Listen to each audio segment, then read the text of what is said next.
this lesson, you will learn what is phonemic awareness and phonics, the importance of phonemic awareness and phonics to young learners, two phonemic awareness activities that might be useful to young learners, and description of three teaching aids that may be created for the development of young children fluency, vocabulary, comprehension, or writing ability. Good afternoon, viewers, and welcome to this online discussion forum. Today I have with me two teachers joined to discuss the topics phonemic awareness and phonics. Firstly, I would like to discuss what phonemic awareness and phonics is.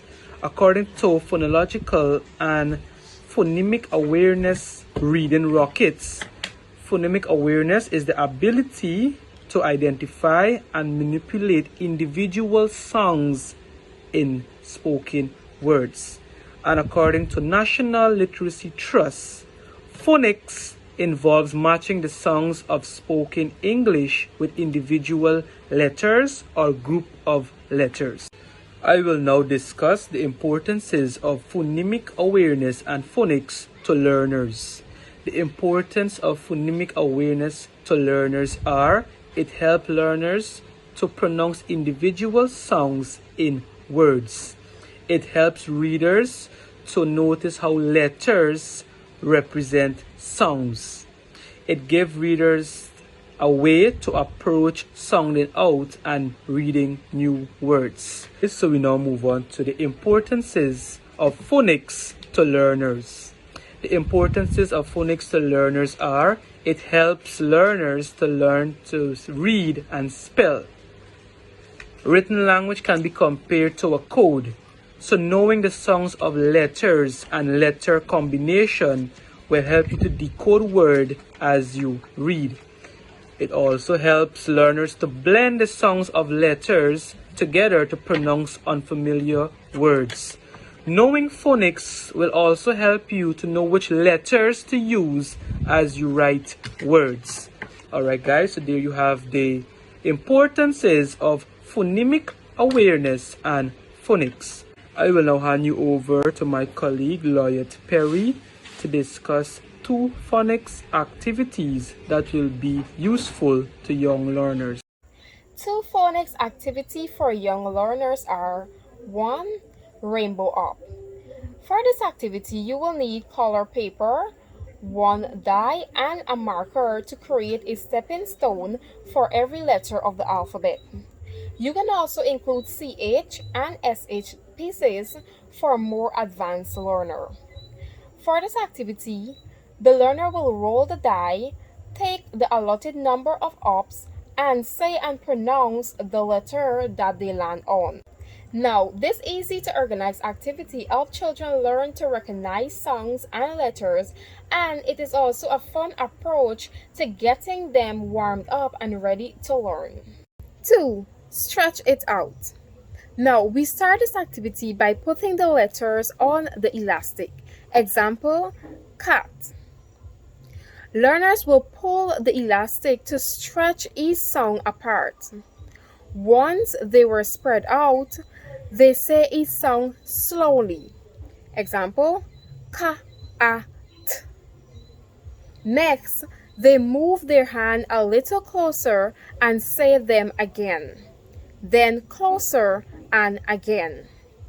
Blending the sounds closer together each time until finally they can say the word cat. So, in order to help learners better pronounce a word, we should encourage them to stretch it out. First, sounding the letters individually before blending them together. Now, we are going to look at the description of three teaching aids that is created for the development of young children's vocabulary, comprehension, and writing ability. Miss Renata is going to go ahead and discuss one. Thank you, my fellow colleague. Today, I will be looking at the word tree. Now, you want to know what is a word tree. Now, a word tree is a collection of words which are displayed in large, visible letters on a wall, bulletin board, or other display surface in a classroom. The word tree is designed to be an interactive tool for students and contains an array of words that can be used during writing and reading.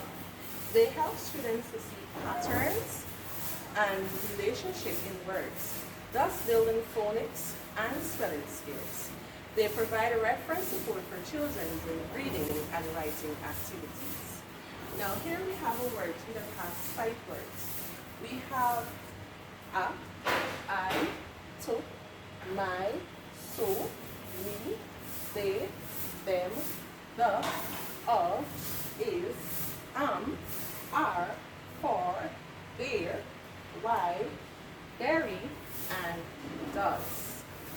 This tool, like mentioned before, is a simple yet interactive way for pupils to not only see the sight words, but know them, remember them, and be able to identify them when reading and writing. Thank you, Miss Renata. Now, the next teaching aid is the writing process. Now, the writing process is a simple set of steps introduced to primary 8 children. It can be applied to any writing activity, particularly those that are longer in length, such as homework tasks. The writing cycle is intended to mimic the process that professional authors follow when writing. Now, following this step-by-step procedure offers learner a strong sense of ownership over their work. So rather than spending 10 minutes on homework tasks without giving it much thought, this method allows learners to see their work developed from beginning to its completion. When they are done, the learner will recognize the importance of their efforts and be eager to share what they have created. So on this teaching aid, you can see the different steps that the writing process consists of. So first we have the pre-writing. This is where the learner will think about a topic or brainstorming and planning. Number 2, we have drafting, which they will quickly put thoughts on paper. Then we have revising. This is where they're reworking the organization and details. Then we have editing. This includes reviewing and correcting spelling, grammar, capitalization, and punctuation. Then we have evaluating, which is reflecting and assessing what has been written. Last, we have publishing. This is where the learner will share their final writing with others.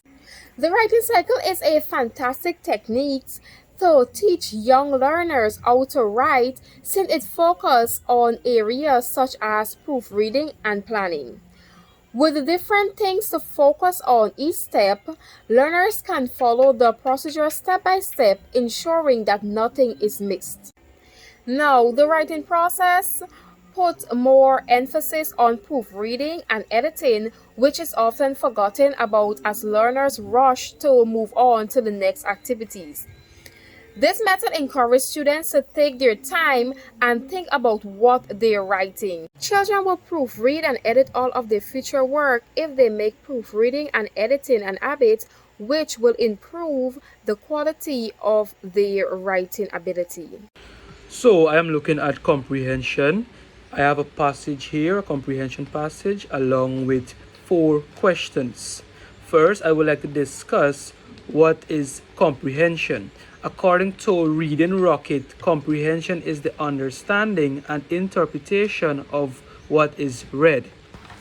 And if you're wondering what is a comprehension passage, a comprehension passage is a passage and some questions that followed the passage. The questions are to be answered by using the data given in the passage. A comprehension passage will help learners to develop comprehension skills such as decode what they read, make connections between what they read and what they already know, making inference or prediction, summarizing, identifying the main idea and key details, sequencing a passage into an ordinal series, Right, so all of these are skills, comprehension skills the learners can develop with when reading and answering different comprehension passages. Thank you. It can be concluded that one of the key building blocks for reading and spelling proficiency is phonemic awareness, which is essential for young learners to learn how to read and write by teaching them how to sound out words and break them up into syllables. It is important to develop this awareness in early grades to solve reading issues. Information for this assignment was taken from the following source.